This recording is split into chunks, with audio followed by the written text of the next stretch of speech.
Not often does a game come along that manages to honor the classics, while also being able to modernize the gameplay concepts that made them so good in the first place. And yet, that is precisely what the Adventures of Elliot, the Millennium Tales, sets out to accomplish. My name is Miss Meep, and these are my impressions of the Adventures of Elliot debut demo on the Nintendo Switch 2. The Adventures of Elliot is the newest game in the HD 2D style of games developed by Team Asano over at Square Enix. Famous for their previous successes with games such as the Octopath Traveler and Bravely Default series. This time, however, Team Asano didn't decide to make another turn-based RPG in this style, instead choosing to develop what is effectively a modern reimagining of the classic SNES and Game Boy era The Legend of Zelda game. As such, the game is a radical departure from anything Team Asano has ever made before. So, did they manage to stick the landing? As the title of the video already says, they almost certainly have. Our story takes us to the land of Philadelphia, where warring beast tribes have taken control of much of the land. The last bastion of humanity is the kingdom of Yuva, protected by its tall walls and Princess Uria's powerful magic. We take control of the young adventurer Elliot and his fairy companion Faye as we set out to explore this very world. Let's start off with the gameplay itself then. The game borrows many of its core mechanics from the earlier Zelda titles. You start out in the demo with a sword, a bow, and bombs, and these all function exactly as you would expect if you've played any 2D Zelda entry before. The sword even features a charge attack that in many ways is similar to Link's sword beams.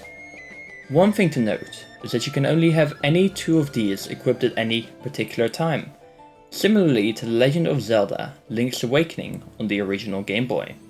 This can certainly become a bit of an inconvenience, and will force the player to swap which items they have equipped many times throughout the length of their adventure.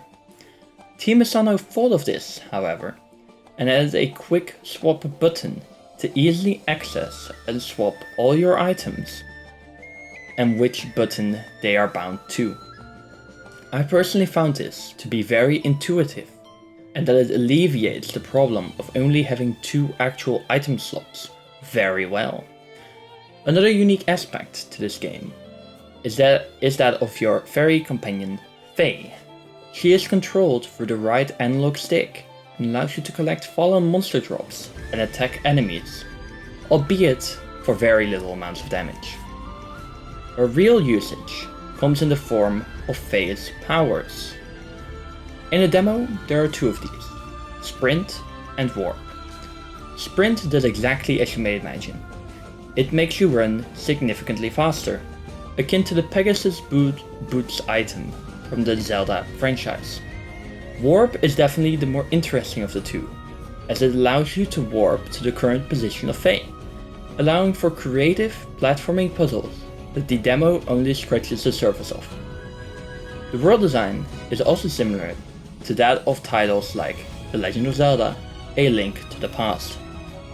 You start in a central town that also houses the shop where you buy potions and other items, before heading out into the wilderness. Just like in Zelda, there are caves dotted throughout the land with small rewards housed within them, such as a better sword in case of the one I found during my time with the demo. A new addition to the world are the so-called Shrines of Life. They're optional challenges spread throughout the world that test your combat and movement skills against waves of enemies, or some kind of environmental puzzle to overcome. Upon completion, they award you with a drop of life, which will increase your health by 1. And of course, no good Zelda-like game is complete without some good dungeons. And boy, does Adventure of Elliot deliver on that front. Laying beneath the swamp, the Old Ruins is a fantastic introductory dungeon that allows you to experiment with your powers and abilities without being too easy nor too hard. The key item for the dungeon is the bombs, which are used for both enemies throughout the dungeon, as well as the dungeon boss. I would best describe this boss as a mix between Jabu Jabu and King Dodongo from The Legend of Zelda, with it being a giant catfish-like creature that is bested by throwing bombs into its mouth. The graphics of this game are beyond gorgeous. While some seem to be getting tired of the HD 2D art style that Team Asano likes to use, I believe it to be one of the most beautiful art styles ever created. And it is fully perfected in this title. All it really needed was to be applied to multiple genres instead of only using it for turn-based RPGs, causing fatigue.